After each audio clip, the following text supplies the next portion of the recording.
So in this segment, we're gonna dive in with the actual practical application, what everybody's been waiting for. So first and foremost, when you're working with a client, what is the very first thing that you do? The first thing I do is I always prep the skin with like a rose water or a spray.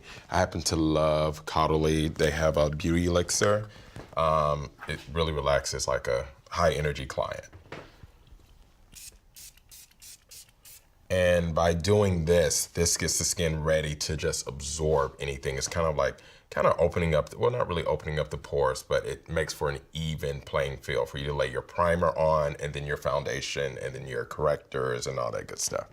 And I noticed the how gently you applied these products, keeping it very relaxing for the client, because some sprays can go on and be very jarring. Exactly, you want a mist.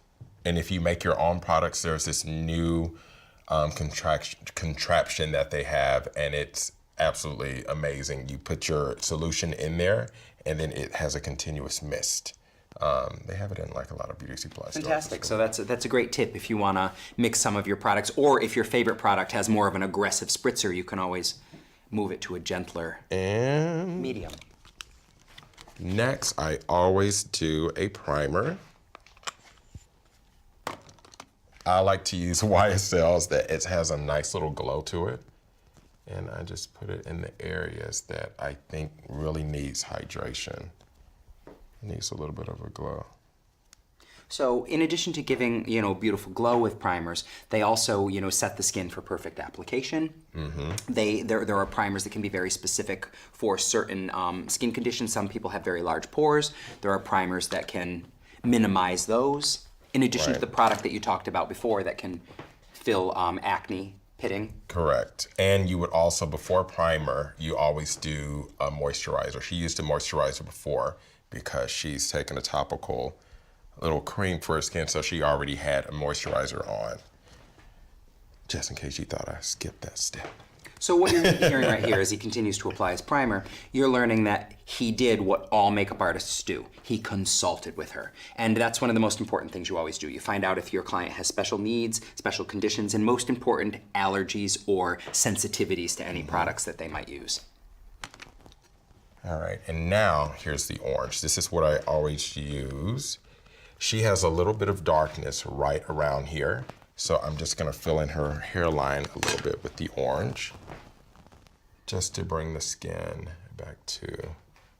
So this is the color correcting. This is color correcting. So what I think is very interesting and fascinating to watch him do, he's applying with an exceptionally light hand. It's a very light touch, right? Yes. It's a very light hand, and he's not caking any product on the face, yet with tiny, tiny applications, you're watching the little bit of depth in color turn to skin tone. That's beautiful, masterful color correcting. And then I'm just gonna go right in here, right around the mouth, to get rid of any of the ruddiness or the darkness around.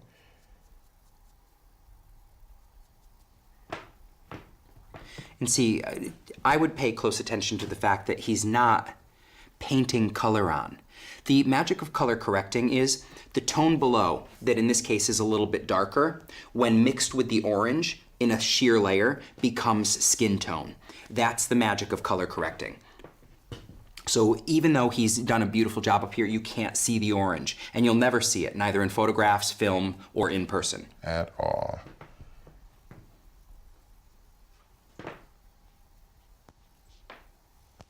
And let's do a little bit around here.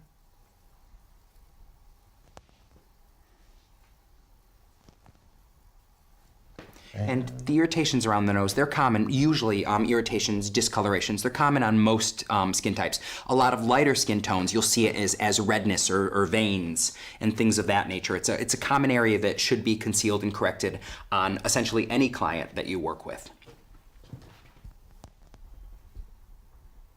So right now you're just getting any inconsistencies? Just any inconsistency, anything that I want to make a little bit lighter.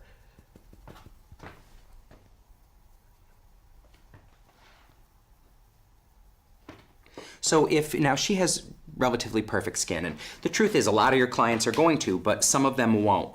Would the techniques be the same if she had, say, a big pimple? if she's had a big pimple, you want to make sure if it's a big pimple and it's textured, you want to make sure that area is super, super dry. You don't want it to look super oily because that'll bring attention to it. But you would use a color corrector if the pimple's dark and just dab it with a little bit of orange and just a little touch like that, and then go back with your foundation. And blend it out. And blend it out. So he's also, you'll notice he's using what I consider one of my favorite tools, the tools on the go. He's using his fingers. Fingers are a great tool because his fingers are the same temperature as her skin. So they're a meticulous opportunity for flawless blending and to tap other products in. Mm-hmm. All right.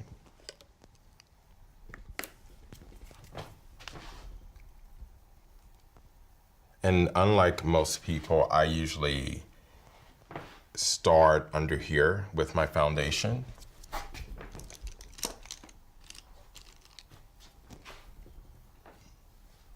So we've hit the major corrections that she would reasonably need.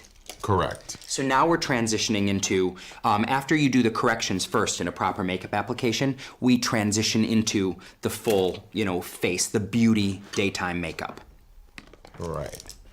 And I usually start under the eye, and you have to mix a couple of foundations to get the exact skin tone. And you usually don't get it on the first try, not me.